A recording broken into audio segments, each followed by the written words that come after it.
নমস্কার, আমি অপু। অপুর সংসারে সকলকে স্বাগত জানাই। আশা করি সকলে ভালো আছেন। এখন তো পিঠে পুলির সিজন চলছে, তবে সকলেই কিন্তু মিষ্টি পিঠে পছন্দ করে না। আমার যেমন দুই ছেলের, ছোটটা মিষ্টি পিঠে খেলেও বড়টা একদমই পছন্দ করে না। তাই তার জন্যে মাঝে মধ্যে এইরকম ঝাল পাটিসাপটা বানিয়ে দিই। এটা ভীষণ টেস্টি হয় খেতে। বাচ্চাদের স্কুলের টিফিনে কিংবা সকালের জলখাবারেও বানিয়ে সকলে পেট ভরে খেতে পারেন।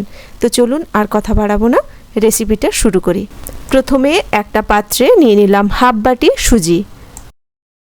ওই বাটির মাপে নিয়ে নিলাম হাফ বাটি টক দই।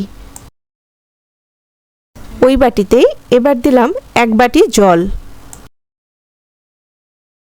এবার একটা হাতা দিয়ে ভালো করে দইয়ের সাথে সুজিটা মাখিয়ে নেব। 10-15 মিনিট এটা ঢাকনা দিয়ে রেখে দেব। ততক্ষণে একটা পুর বানাবো। এই টিফিনটা কিন্তু শুধু টেস্টি নয়, হেলদিও বলতে পারেন, কারণ হালকা তেলে হরেক রকম সবজি দিয়ে পুরটা বানাবো। আহামরি কিছু মশলাও পড়ে না, কিন্তু খেতে ভীষণ সুস্বাদু হয়। গ্যাসের উপর একটা প্যান বসিয়ে দিয়েছি। প্রথমে দিয়ে দিলাম খানিকটা সর্ষের তেল। খুব বেশি দেব না, অল্প করেই দেব। এবার ওর মধ্যে দিয়ে দিলাম প্রথমে রসুন কুচি, 1 চামচ কুচনো আদা, 2-3টে কাঁচা লঙ্কা কুচি করে দিয়েছি, একটা বড় সাইজের পেঁয়াজ কুচিয়ে দিয়েছি। এবার হালকা আঁচে তেলের মধ্যে রসুন আদা পেঁয়াজটা একটু ভেজে নেব। পেঁয়াজ রসুনের হালকা একটু ভাজা গন্ধ বেরোলেই ওর মধ্যে শীতের সবজিগুলো একে একে দিয়ে দিলাম। আমি বিনস, গাজর, ফুলকপি, বাঁধাকপি, মটরশুঁটি এই সবজিগুলো দিয়েছি। এখন তো শীতকাল, প্রচুর সবজি আমাদের হাতে নাগালে থাকে। যা যা সবজি হাতের কাছে থাকে টুকটাক করে দিয়ে দিতে পারেন। মশলার মধ্যে দিয়ে দিলাম হাফ চামচ লবণ, হাফ চামচেরও কম হলুদ গুঁড়ো, সামান্য লঙ্কার গুঁড়ো, এটা না চাইলে নাও দিতে পারেন, হাফ চামচ ভাজা মশলার গুঁড়ো, যার মধ্যে মৌরি, ধনে, জিরে হালকা একটু ভেজে গুঁড়ো করে নিয়েছি। এই ভাজা মশলাটা একটু বেশি করে বানিয়ে কোনো কন্টেনারে রেখে দেবেন। যে কোনো নিরামিষ তরকারি বা টিফিনে একটু ছড়িয়ে দেবেন, খেতে ভীষণ ভালো লাগে। মশলাগুলো একটু নেড়ে চেড়ে মিনিট 2-এর জন্য ঢাকনা দিয়ে দেব। সবজিগুলো সেদ্ধ হয়ে গেলেই ওর মধ্যে দিয়ে দেব একটা সেদ্ধ আলু। আলুটা আগে থেকেই আমি সেদ্ধ করে রেখেছিলাম। আলুটাও ভালো করে একসাথে মাখিয়ে নেব। স্টাফিংটা একদম রেডি হয়ে গেছে। এদিকে যে সুজিটা ভিজিয়ে রেখেছিলাম, ওটা এখন ঢাকনা তুলে আরেকবার ভালো করে মাখিয়ে নেব।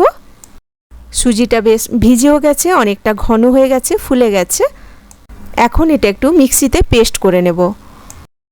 সুজিটার সাথে আমি দিয়ে দেব একটা কাঁচা লঙ্কা আর 1 টুকরো আদা।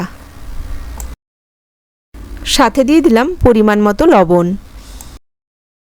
এবার এগুলো একসাথে ভালো করে মিক্সিতে পেস্ট করে নেব। এই কাঁচা লঙ্কা আর আদাটা অ্যাড করলে, যেহেতু এটা ঝাল পাটিসাপটা বানাচ্ছি, ভীষণ টেস্টি হয় খেতে। তো এটা খুব সুন্দর একটা ব্যাটার, একদম স্মুথ ব্যাটার তৈরি হয়ে গেছে। এখন এর মধ্যে আমি দিয়ে দিলাম ভর্তি করে 2 চামচ ময়দা। ময়দাটাও ভালো করে একসাথে মাখিয়ে নেব। কোনো দানা বা গুটলা যেন না থাকে, খুব ভালো করে একটু মাখিয়ে নিতে হবে। ব্যাটারটা বানাতে যে পরিমাণ টক দই আর জল ব্যবহার করেছি, সেই পরিমাণটা ঠিক রাখলে কিন্তু ঘনত্বটা একদম ঠিক থাকবে। ব্যাটারটা একদম রেডি হয়ে গেছে। এরমই একটা স্মুথ ব্যাটার তৈরি করে নিতে হবে। গ্যাসে একটা প্যান বসিয়ে দিয়েছি। সামান্য একটু সাদা তেল ছিটিয়ে দিলাম। এবার 1 হাতা করে ব্যাটার দিয়ে চামচ দিয়ে একটু ভালো করে ঘুরিয়ে নেব। 2-1 মিনিট অপেক্ষা করলেই ওপরটা একদম ড্রাই হয়ে যাবে।